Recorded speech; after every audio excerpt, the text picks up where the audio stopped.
शरीफ खानदान के अंदर शादी हो रही है।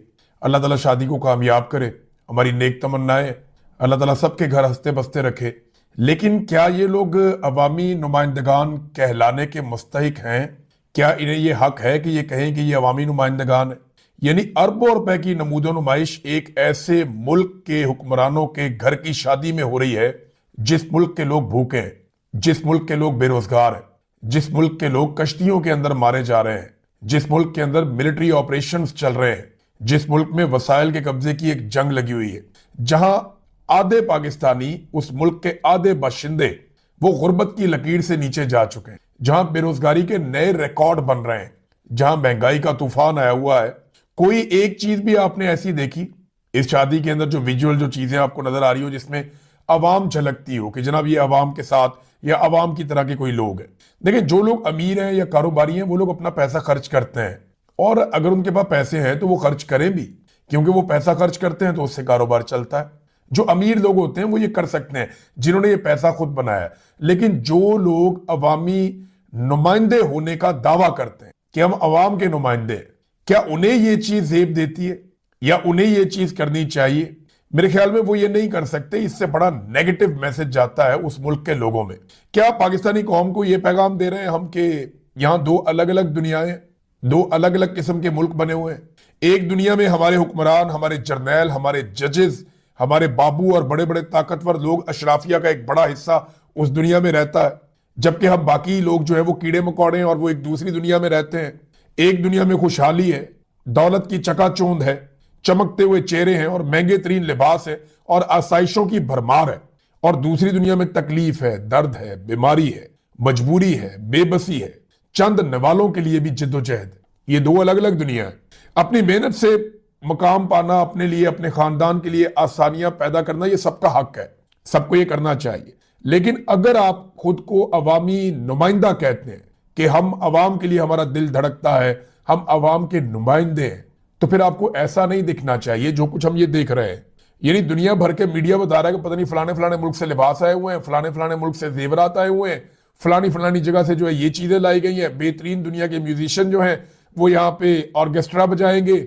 यानी करोड़ों रुपया इन चीजों के ऊपर इन्होंने अय्याशी पे खर्च कर दिया पकड़ के। और ये सारा कुछ डिजाइनर मलबूसात, ये जेवरात, ये सारा कुछ उस वक्त हो रहा है जब वादिये तीरा के लोग बेयारो मददगार बर्फ के नीचे पड़े, जब जमा देने वाली सर्दी में उनके बच्चे, उनकी खवातीन और उनके बुजुर्ग जो है वो सड़कों के ऊपर बेयारो मददगार है। ये उस वक्त हो रहा है जब उनका ख्याल रखने वाला कोई नहीं है। कितने लोग भूखे हैं, कितने लोग बीमार हैं, कितने लोग मजबूर हैं, कितने बच्चे स्कूलों से बाहर हैं। हुक्मरानों को क्या ये चीजें जेब देती हैं? जेब नहीं देती। कराची में गवर्नर नाच रहा था, मैं बहुत हैरान हो रहा था कि क्या इसको नाचना जेब देता है?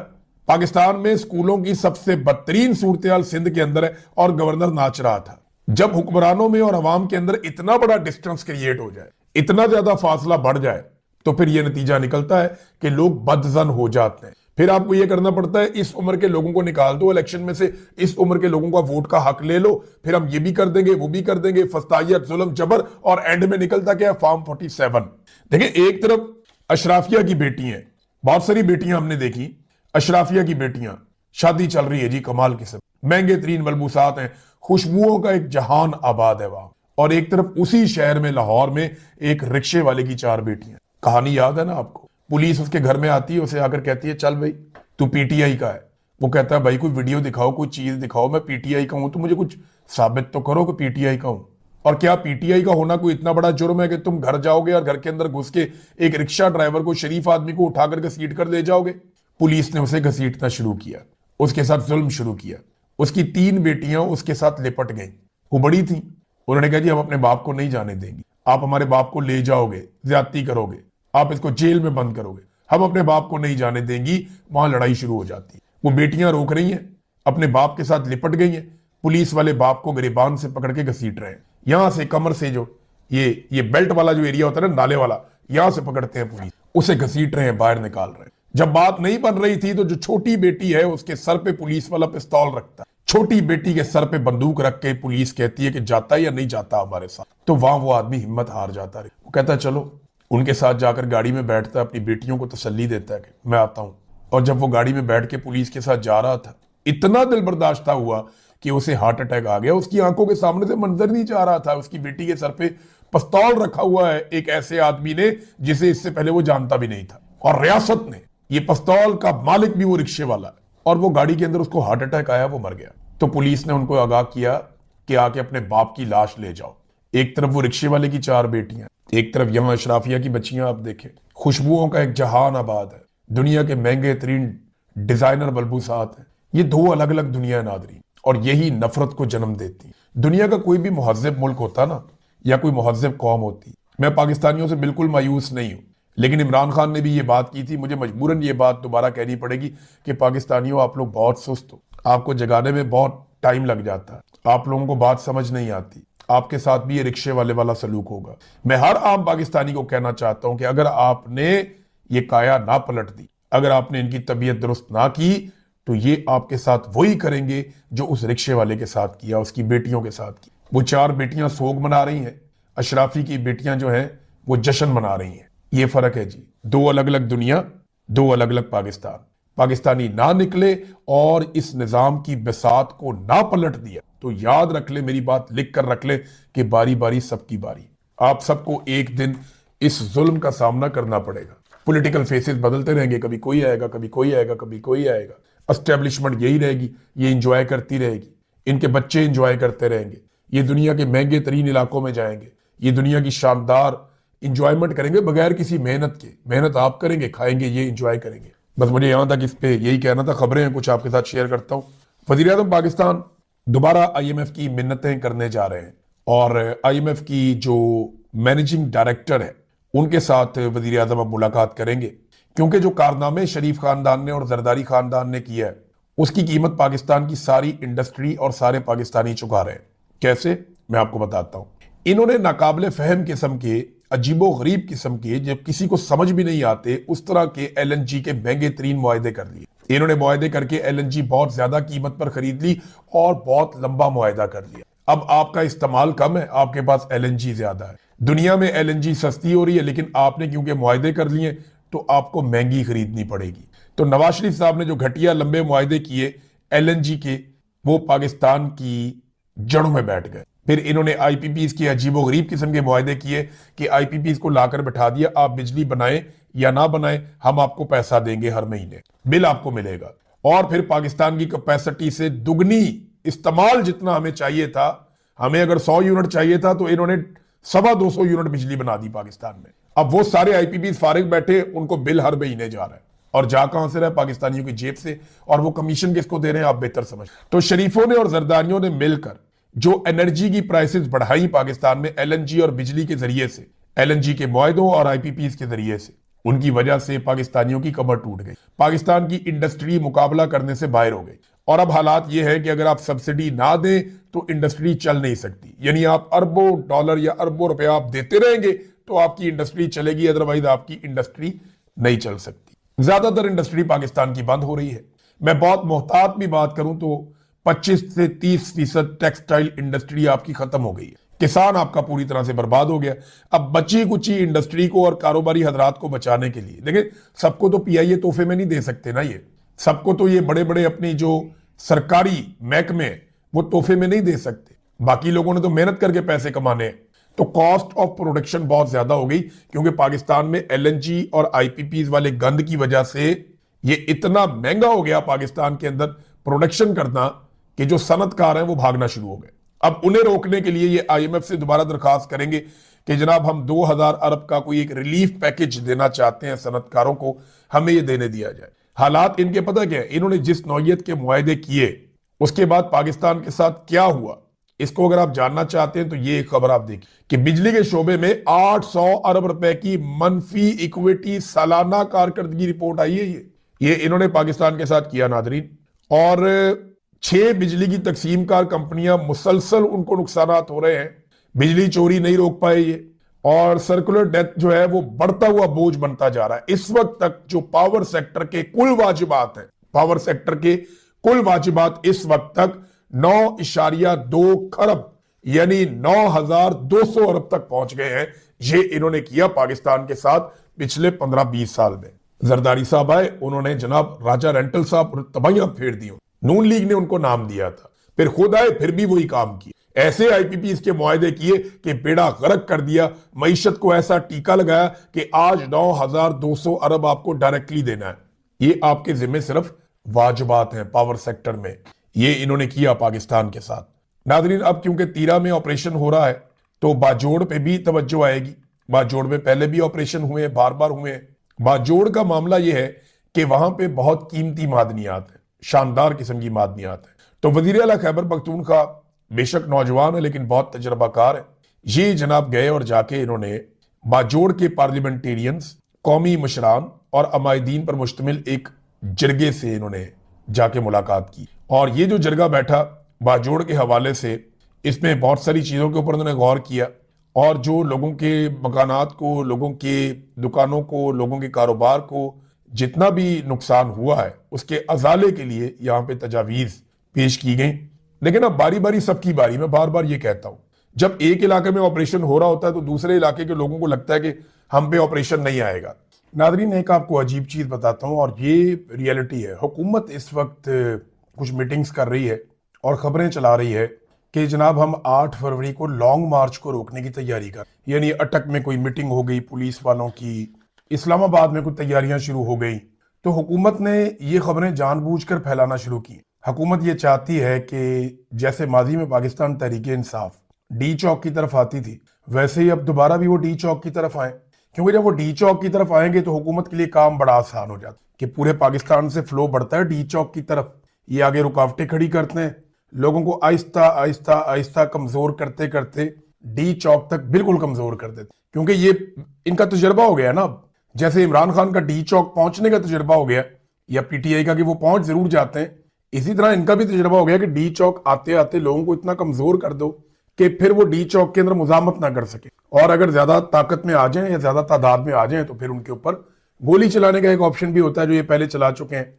अब ये क्यों कर रही है हुकूमत? उसकी वजह यह है कि जो इमरान खान साहब के नौजवानों ने एक नारा लगा दिया है ना कि हर चौक डी चौक, ये एस्टेब्लिशमेंट के लिए और हुकूमत के लिए एक मुश्किल पैदा कर चुके। वो ये चाहते हैं कि पाकिस्तान सारा इकट्ठा हो, 8 फरवरी को दोबारा इस्लामाबाद की तरफ आए, हमारी तरफ बढ़े, हम हर तरफ कंटेनर लगा देंगे, सारा कुछ बंद कर देंगे, मार कुटाई करेंगे, एक मरतबा फिर लोगों को मायूस करके भेज देंगे, 1 साल के लिए मामला दोबारा दब जाएगा। एस्टेब्लिशमेंट की और हुकूमत की सोच ये है।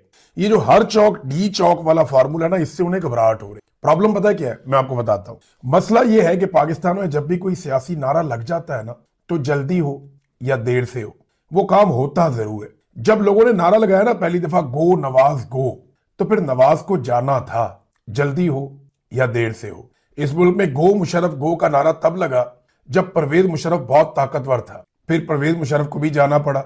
अदलिया की बहाली का नारा लग गया, टाइम बहुत ज्यादा लग गया लेकिन अदलिया बहाल हो गई थी। यहां जब एक सियासी नारा लग जाता है और वो अवाम के दिल की आवाज एक दफा बन जाए, तो फिर जल्दी हो या देर से हो, वो काम जरूर होता है। तो ये जो हर चौक डी चौक वाला एक फॉर्मूला है ना, ये एस्टेब्लिशमेंट के लिए हो सकता है कि मुस्तकबिल करीब में कोई प्रॉब्लम क्रिएट ना कर सके, हर चौक डी चौक ना बन सके, लेकिन बहुत मुमकिन है कि आने वाले सालों में, आने वाले महीनों में ये फॉर्मूला काम कर जाए। आज ना करे, अगली हुकूमत में काम कर जाए, लेकिन जब भी काम करेगा ये एक एंटी एस्टेब्लिशमेंट फार्मूले के तौर पे काम करेगा, और ये एस्टेब्लिशमेंट और उनकी बनाई हुई किसी भी हुकूमत के सर पे एक तलवार बन के लटकता रहेगा कि हर चौक डी चौक।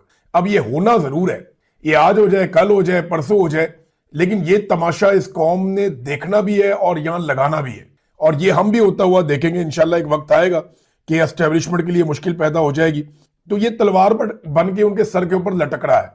अब इससे बचने के लिए डाइवर्जन लगा रहे हैं जी, इस्लामाबाद आने की तैयारियां, हम मार्च को रोकने की तैयारियां। कोई मार्च लेकर नहीं आ रहा, अब पूरे पाकिस्तान को बंद करने का पाकिस्तान तहरीक इंसाफ का प्रोग्राम है। 8 फरवरी को इस सिलसिले में पहला बड़ा इम्तिहान है। इसके 10 दिन के बाद रमजान शुरू हो जाएगा, तो रमजान से 10 दिन पहले पाकिस्तानियों का एक सबसे बड़ा और पहला इम्तिहान है। अगर 8 फरवरी को ये पूरा पाकिस्तान बंद करके दिखा देते हैं तो फिर क्या होगा? फिर रमजानुल मुबारक के बाद एक नया फेज आएगा और फिर ये पूरे पाकिस्तान को बंद करने का फॉर्मूला जो है उसको आगे बढ़ाएंगे, और वहां हुकूमत के लिए बहुत मुश्किलात पैदा हो जाएंगी बजट से पहले। लिहाजा इसीलिए ये बार बार कह रहे हैं, और ये इस किस्म की खबरें चलाई जा रही हैं जो मैंने आपको बताया। आर्मी चीफ की नादरीन तस्वीर आ रही है, वो शरीफ खानदान की निजी जो तकरीब है शादी की, उसमें शिरकत के लिए गए। अच्छा, आर्मी चीफ ना ये कंट्रोवर्सी होती है कि एक सियासी खानदान के साथ या मखसूस सियासी टोले के साथ आर्मी चीफ ने अपने आप को अलाइन कर लिया। यानी सरकारी मुलाजिम जो है वो लगातार, या एक सरकारी ऑफिसर जो है वो लगातार एक जानिबदारी साबित कर रहा है जो नामुनासिब है कि भाई ये पॉलिटिकल पार्टी ने, ये इक्तदार में, मैं इनके साथ हूं, ये खानदान है, ये मेरे हैं। और वो भी यही कर रहे हैं कि वो अपने हर बैनर में, पोस्टर में, हर तकरीर में, हर जगह पे आर्मी चीफ को ठोकर लगा रहे हैं। इससे जो है ना वो इदारे की जानिबदारी बनती है। देखिए ना, एक तरफ एक हुकूमत है खैबर पख्तूनख्वा में, वो एक कोर कमांडर को कहते हैं कि हमारे सूबे में दहशतगर्दी के खिलाफ आपने बहुत सारे ऑपरेशन किए, को 22 बड़े ऑपरेशन और हजारों छोटे ऑपरेशन किए, आप हमेशा नाकाम हुए। हमें अब आकर ये आप बताएं कि दहशतगर्दी खत्म क्यों नहीं हुई। हम आपको बताते हैं हमारे पास क्या फार्मूला, आइए बैठ के बात करते हैं, आप हमें ब्रीफिंग दें। अब ये कानूनी और आईनी नुक्ता नजर से उनका हक है। वो कोर कमांडर वहां नहीं जा रहा जहां सरकारी ड्यूटी है, जहां पे काम है, जहां आईन का हुक्म है कि आपको जाना है, वहां नहीं जा रहा है। वो बुला रहे हैं कि आओ आकर हमें बताओ, भाई हम मुतासरीन में से हैं, आओ बैठो। कोर कमांडर वहां नहीं जा रहे। लेकिन आर्मी चीफ जो कोर कमांडर के भी सीनियर ऑफिसर हैं, वो कहां जा रहे हैं? एक दूसरे सूबे की वजीर आला के बेटे की शादी में। अब यह है नहीं दोहरा मेयार कि एक सरकारी मुलाजिम जिसको अवामी मुंतखब नुमाइंदे बुला रहे हैं कि पब्लिक इंटरेस्ट में आकर ब्रीफिंग दो, वो नहीं जा रहा, और उसका सीनियर सरकारी मुलाजिम वो दूसरे सूबे की वजीर आला उसके बेटे की शादी के अंदर जा रहा है, मेहमानों को रिसीव कर रहा है। तो ये वो चीजें हैं जो पाकिस्तान के अंदर नफरत को जन्म देती। देखिए, इदारा तो पाकिस्तानियों का है ना। अब फौज को तनख्वाह का भी अकेला शरीफ खानदान तो नहीं देता, या फौज को जो सैलरी मिलती है वो पूरी कौम देती है। एक एक बच्चा, एक एक शख्स, देखे कौम कितना अपना खून पसीना बहाती है, अपना पेट काट काट के पैसे देती है, उसके बाद उन्हें अपनी हिफाजत की रिस्पॉन्सिबिलिटी वो एक इदारे को देते हैं। बेशुमार वसाइल, बेशुमार पैसा गरीब कौम होने के बावजूद वो देते हैं एक इदारे को अपनी सिक्योरिटी के लिए।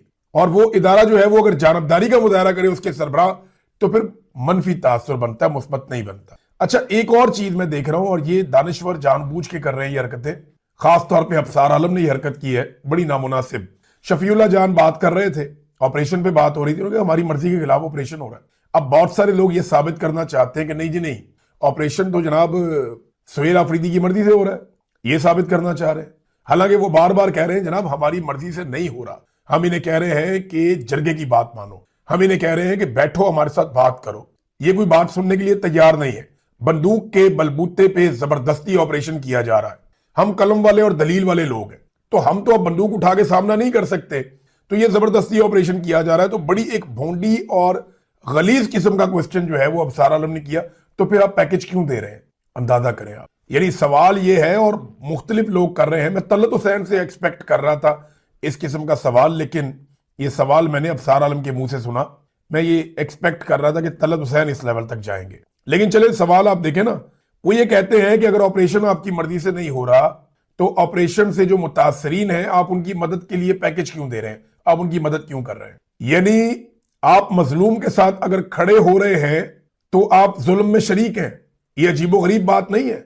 यानी जिसको मार पड़ी हुई है, जो दरबदर हुआ है, जो सड़कों के ऊपर रुल गया सर्दी में, जिसको घंटों और पूरे पूरे दिनों जिसको इंतजार करना पड़ा, जिनकी गाड़ियों की कतारें ही खत्म नहीं हो रही, जिनके बच्चे बुजुर्ग सारे सर्दी के अंदर रुल गए हैं, उनकी मदद करने जाओ तो वो कहते हैं जी आप ऑपरेशन में मददगार हैं। कैसी मुनाफकत है और कैसी दो नंबरी है।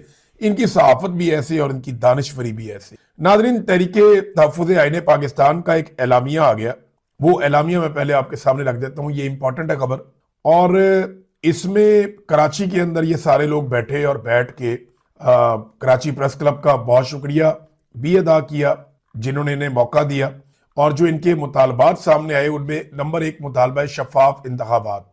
उन्होंने कहा जी अगर आईनी और जमहूरी बहाली आप चाहते हैं तो पाकिस्तान में साफ और शफाफ आज़ादाना इंतखाबात करवाने होंगे, इसी से मुमकिन है। ये पहला मुतालबा है कि फौरी तौर पर एक गैर जानिबदार नए चीफ इलेक्शन कमिश्नर का तकर्रुर किया जाए।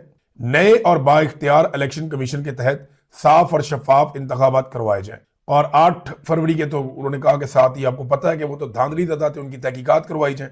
जिम्मेदार अनासर का तायुन करके उन्हें आइन के आर्टिकल 6 के तहत सजा दी जाए। नंबर 2, सिंध हुकूमत की नाकामी। उन्होंने कहा जी मुकम्मल तौर पे नाकाम हो गई है।